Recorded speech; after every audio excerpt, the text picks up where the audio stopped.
Hello দুষ্টু মিষ্টি বন্ধুরা, সবাই কেমন আছে? আশা করি সবাই ভালো আছে। আজকে আমি ব্লাড কালেকশন করতে গিয়েছিলাম, গিয়ে মামাতো ভাইয়ের কাছ থেকে পকি একটা স্টিং নিয়ে নিলাম। আর নেওয়ার পর তারপরে ওকে খেতে বললাম, ও ডক ডক করে মেরে দিচ্ছে, দেখো কি মাল। তারপর আমি একটু খেয়ে নিলাম স্টিংটা। তারপর খেয়ে নেওয়ার পর আমি বাড়ি চলে আসলাম, রেডি হলাম, ভাবির বাড়ি যাবো আজকে। আর তারপরে একটু সেন্ট মেরে নিলাম, দেখতেই পাচ্ছ। সেন্ট মেরে নেওয়ার পর তারপরে বাইকটা নিয়ে বার হয়ে গেছি দুজন মিলে।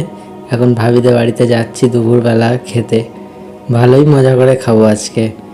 তারপরে ওখানে গিয়ে দেখি আনাম আর আরমিন আম্মু আমার শুয়ে আছে বিছনার উপরে, মনটা খুব খারাপ, শরীরটা খারাপ। তারপর যাওয়ার সাথে সাথে আমাদেরকে দিয়ে দিয়েছে পকোড়া, আর আমরা এখন পকোড়া খাচ্ছি। আর আপনারাও যদি খেতে চান তাহলে কমেন্ট করবেন অবশ্যই। তারপর গরম গরম বিরিয়ানি দিয়ে দিল, আমিও খেতে বসে গেলাম রাক্ষসের মতন। আর তারপরে বিরিয়ানি খাওয়ার পর দই মিষ্টি